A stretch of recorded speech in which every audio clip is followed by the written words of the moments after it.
기차가 등장하면서 산업화가 가속화되고 시간과 공간에 대한 감각도 달라졌다.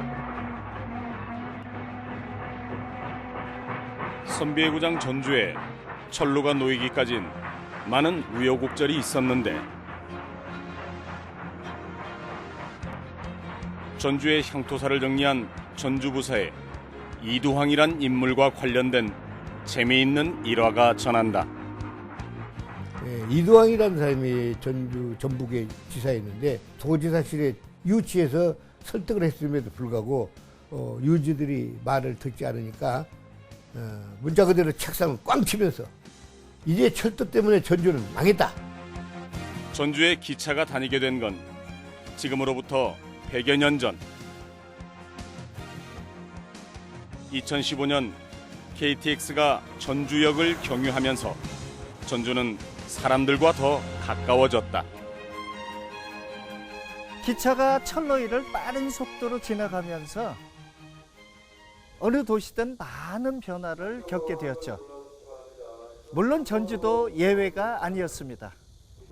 기차가 전주 시내를 관통을 하고 역이 생기고 또 역이 옮겨질 때마다 전주 지도가 바뀌었습니다. 전주역 100년의 역사, 그 뒤에 숨겨진 이야기들을 오늘 전북을 발견해서 만나보시죠.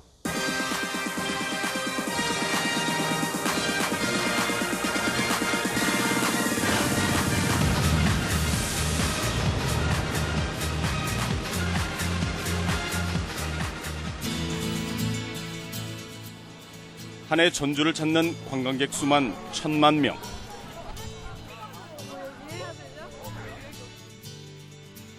하루 평균 17,000명의 사람들이 전주역을 오고 간다. 전주의 관문으로 제 역할을 해온 전주역이 지금의 자리에 들어선 건 1981년. 기차를 이용해 전주를 찾는 관광객이 증가하면서 역 주변도 활기를 띈다.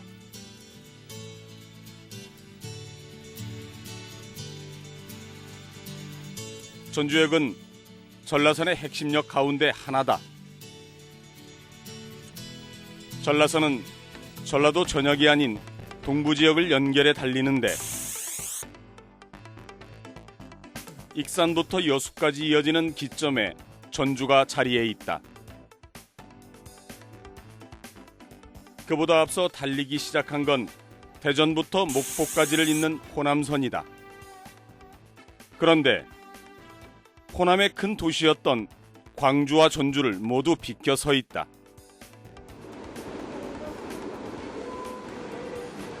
교통과 정치의 중심지였던 대도시가 철도 노선에서 제외된 이유는 무엇이었을까? 원래 호남선은 호남 평야에 있는 일본인 농장을 도와주고 그리고 이제 한반도 침략을 가속화하기 위해서 호남선을 놓게 됐는데 원래 노선은 목포에서 전주로 공주로 천안으로 서울로 가도록 되어 있었던 겁니다. 물론 그 외에도 아는 3개, 4개가 있었지만은 가장 핵심적인 것은 당시로서 큰 도시인 전주, 공주, 천안을 잇는 것이었습니다. 수탈을 목적으로 들여온 기차가 지나던 길목은 눈여겨볼 점이 있었다. 바로 전주 인근 일본인 대지주들이 운영한 농장을 지났다는 점인데 군산과 전주 인근의 일본인 지주들은 농장 앞에 기차가 지날 수 있도록 신경전을 벌였다. 호남선을 놓기 이전에 일본인 농장 거대한 자본가들이 들어와 있었습니다. 오늘날 동산촌에 있는 미쓰비시 자본이고 오늘날 대야에 있는 오쿠라 자본입니다. 이것은 현재도 일본에서 거대한 세계적 자본들입니다. 그 외에도 이 부근 일대 약 250개 정도의 일본인 대소 농장들이 있었습니다. 이 철도 노선은 바로 그들을 이어간 게 직결됩니다. 그래서 군산의 오쿠라와 동산촌에 있는 미쓰비시가 철도 노선을 가지고 다투게 됐습니다. 둘이 하도 치열하게 싸우니까 총독부의 철도 담당 국장이 그러면 군산과 전주의 중간으로 선을 긋자. 양측이 주장하는 곳의 중간 지점은 지금의 익산, 즉 이리였다. 그렇게 이리에 전북 최초의 역이 들어서게 됐는데 전주에 기차가 다니지 못한 데에는 풍수설을 이유로 철로가 놓이는 걸 반대한 지역 유지들의 영향도 컸다. 큰 줄거리는 그거였는데 거기에 힘을 얻게 된 것이 바로 전주에 있는 대자본가와 지주들이었습니다. 당시 만석궁인 박기순을 위시로 한 수십 명의 소위 유지들이 전주 철도를 적극 반대했습니다. 그것은 바로 풍수지리서에 의해서 철도가 오면 전주는 망하게 되고 땅이 흔들리면 조상이 울게 된다. 이래서 추방을 하는 바람에 군산에 있는 옥구라가 힘을 얻었죠. 그럼 군산 쪽으로 가야겠다. 그럼에도 불구하고 미쓰비시 힘이 워낙에 강하니까 결국은 중간 노선인 익산 대전으로 간 것입니다. 1912년 솜리로 불리던 시골에 철도가 개설되면서 많은 변화가 생겼다. 호남선의 기점이 된 익산은 전라선과 장항선을 연이어 잇게 되면서 가장 많은 열차가 교차하는 철도 교통의 중심지가 됐고 고속철도 개통 이후 호남철도의 관문으로 자리매김했다. 전주에 기차가 등장한 건 1914년. 전주와 익산을 오가는 열차가 운행을 시작했다. 당시 전주역의 위치는 상생정 22번지. 이곳은 어디일까?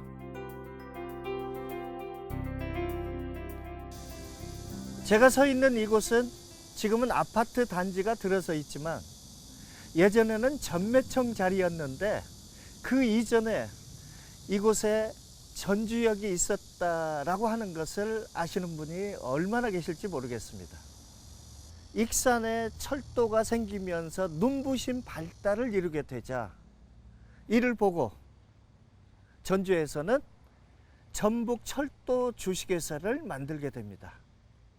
그리고 이곳 태평동 일대에 전주역을 만들게 되는 것이죠. 전주시 태평동에 자리한 아파트 단지.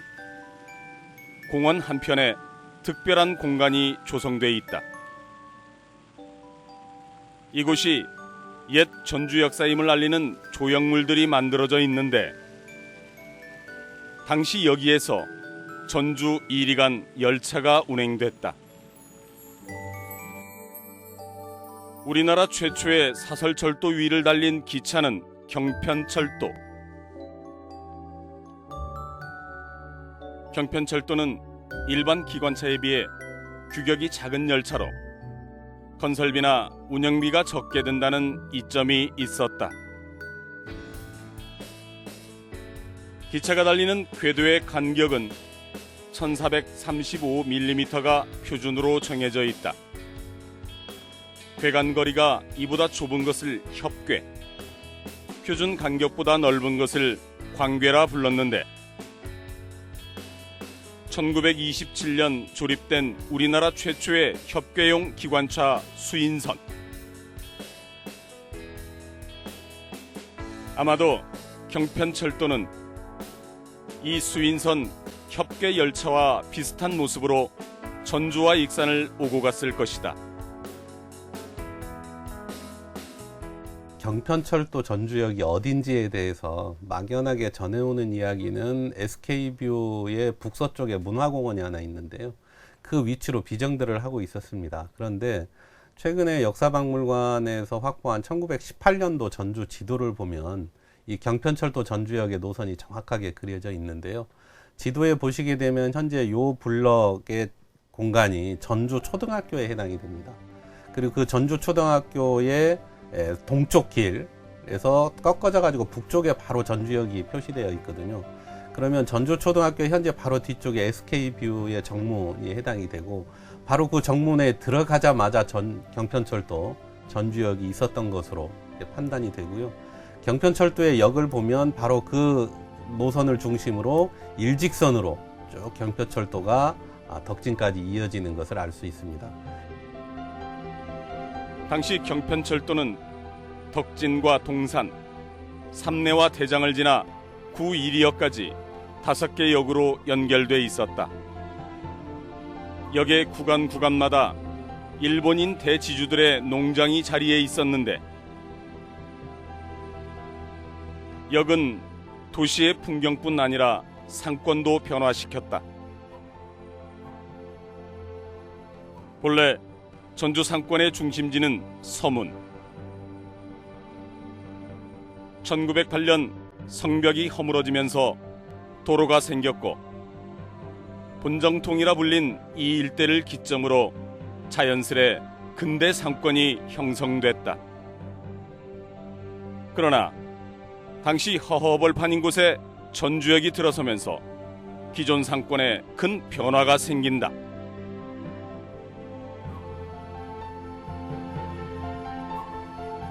(1910년대) 후반 20년대에 들어가게 되면 현재 웨딩거리라고 하는 이 도로, 대정정통이라고 불리는 이 도로를 중심으로 상권이 동쪽으로 확장해 나가게 됩니다. 동쪽으로 확장해 나가면서 가장 핵심적인 도로는 전주 우체국 사거리가 일제강점기에 가장 핵심적인 번화가의 중심이었고요. 이 중심 사거리를 중심으로 해서 북쪽으로 이어지는 도로, 이 도로를 역전통이라고 이야기를 하고, 이 역전통은 30년대 후반부터 40년대에 이르러서 점차적으로 전주의 도시가 북쪽으로 확장돼가는 그 중심도로에 해당이 됩니다. 이 역전통이라고 불리게 되는 것은 이 도로의 서쪽과 동쪽에, 바로 서쪽에는 경편철도의 전주역이 놓이게 되고요. 특히 1927년도 이후에 전주역이 이 부분에 들어서게 되면서 이 역전통은 전주역의 물류를 이어주는 가장 중심적인 도로 역할을 하게 됩니다. 팔달로가 중심도로가 되기까지는 가장 핵심적인 도로로 기능을 하게 됩니다. 1914년 첫 개통 이후 1927년까지 운행된 경편철도. 하지만 이 경편철도가 국철로 매수되고 지금의 전주시청 자리로 역이 이전되면서 전주의 중심지가 확연히 바뀌었다.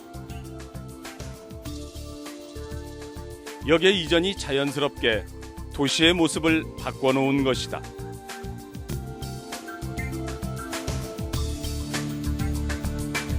일제는 쌀 수탈과 물자 운반을 위해서 사설철도를 적극적으로 사들이기 시작을 합니다. 그리고 나서 1929년 지금의 전주시청 자리에 전주역을 새롭게 만들게 되죠. 그리곤 이리와 전주, 남원과 순천, 여수를 잇는 철도 개축 공사에 돌입했다. 이리와 여수 간 198.8km의 직통 노선은 전라선이라 이름 붙여졌고 1936년 12월 영업이 개시됐다.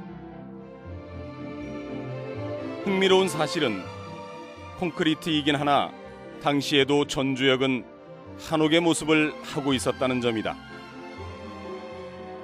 전주역이 그쪽에 들어서게 되면서 이제 물류를 필요로 하는 산업이 그 일대에 발전하게 됩니다. 그래서 그 일대에 제사공장이 이제 큰 전북 제사공장이 들어오게 되고요. 그다음에 많은 사람들이 기억하시겠지만 연탄, 석탄을 적재하는 공장들이 바로 그 전주역을 중심으로 하는 북쪽 일대에 대거 들어서게 되고, 팔달로도 역시 전주역에서 내려와서부터 시작을 해서 그 도 이청사 부분까지가의 팔달로가 먼저 놓이게 됩니다. 그러한 과정으로 전주의 발전축이 이제는 팔달로를 중심으로 북쪽으로 이제 60년대, 50년대 이후에 확장되어져 가는 그러한 과정을 거치게 됩니다. 전주역이 지금의 전주시청 자리로 이전한 이후 팔달로를 중심으로 전주역 일대의 상권이 집중되고 사람과 물자가 모여들었다. 그때는 그냥 12칸 도로 그랬어요. 넓이를 가지고 12칸 도로. 이름도 없다가 60년대 초반에 이제 8달러라고는 명명을 했는데 그 8달러가 지금 25m입니다. 그리고 관통로는 35m고 백조로는 50m고 25m라고 하는 것은 1930년대 일본 아이들 기억으로서는 굉장히 넓은 도로였습니다. 그럼 왜 전주에 25m가 필요했겠냐 하면은 전주 여기서 내려가지고 그 8달로에다가 전차를 부설하려고 했던 것입니다. 그래서 전차길이었습니다. 1935년 전주가 전주부로 승격되면서 전차 운행이 계획됐고 그 계획을 실현하기 위해 대로를 개설했다.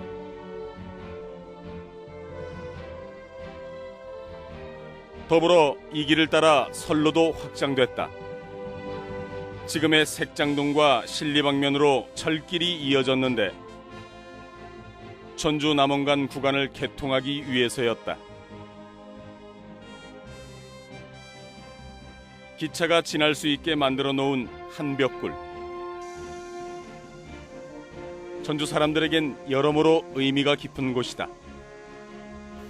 전주 8경 중에 하나인 한벽당. 한벽당 뒤에 있는 이 굴을 전주에 오래 사신 분들은 잘 아실 겁니다. 제가 서 있는 이 길은 기차가 다녔던 철로가 있던 길입니다. 제가 대학 시절 교동에 살았는데요. 새벽녘이면 이곳을 지나가는 기적 소리에 새벽잠이 깨곤 했죠. 전주에서 남원으로 향하는 길목에 놓여 있었던 그 옛날의 철길. 여기 있었고 기차가 바쁘게 오가던 그 거리 위엔 소란스러움과 분주함, 추억과 애잔함이 함께 어려 있다. 누군가에겐 만남과 이별의 공간이자 청춘의 흔적, 학창시절의 기억 그 자체다.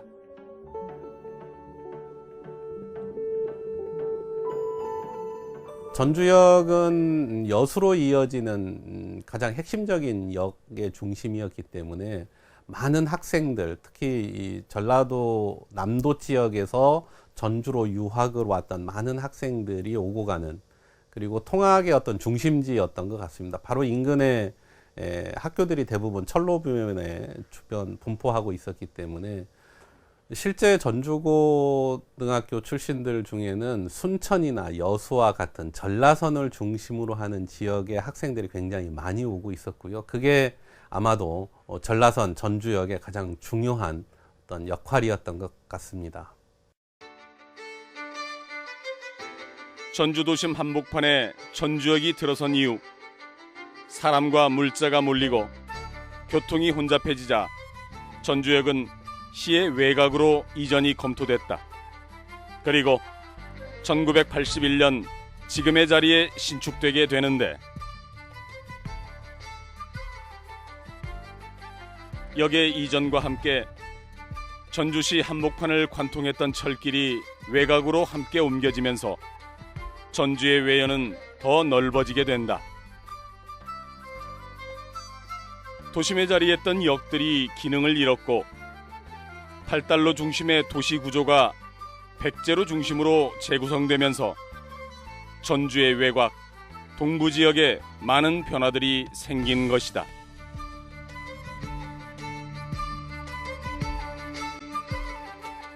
이제 허벌판에다가 역사를 만들고 그 다음에 이제 광로를 뚫어놓으니까 포장도 미처 잘 안 돼서 먼지가 펄펄 날리고 있을 때 당시 이제 국회의원과 더불어 전주의 유지들이 좀 더 역전을 번화하게 만들기 위해서 기관들을 유치하자. 이래서 이제 한전주택공사 지점, 완주군청 등을 유치하고 예산을 배정받아가지고 만들어낸 것이 바로 그 광로 부근 후 관공서 거리라고 봅니다. 변화의 속도는 더욱 빨라지고 있다. 고속화 작업이 진행되면서 남아있던 역마저 제 기능을 잃고 기억 속에서 하나둘 사라지고 있다. 이전과는 다른 역할과 모습으로 사람들을 맞이하는 역. 근대의 시대를 열고 산업화를 촉진하며 한 지역의 지도와 풍경을 바꿔놓은 역. 선비의 고장을 뒤흔든 전주역 100년의 역사와 그곳에 깃든 추억을 기반으로 전주역은 새로운 내일을 준비하고 있다. 한 세기에 걸쳐서 많은 변화를 해온 전주역. 오랜 전통과 고풍스러움으로 외지인들에게는 전주가 가장 한국적인 도시라는 이미지를 갖게 하는데 정말 큰 역할을 해오고 있습니다. 100여 년의 역사를 간직해온 전주역이 앞으로 어떤 모습과 역할로 전주 미래를 예측할 수 있게 할지 기대해 봅니다.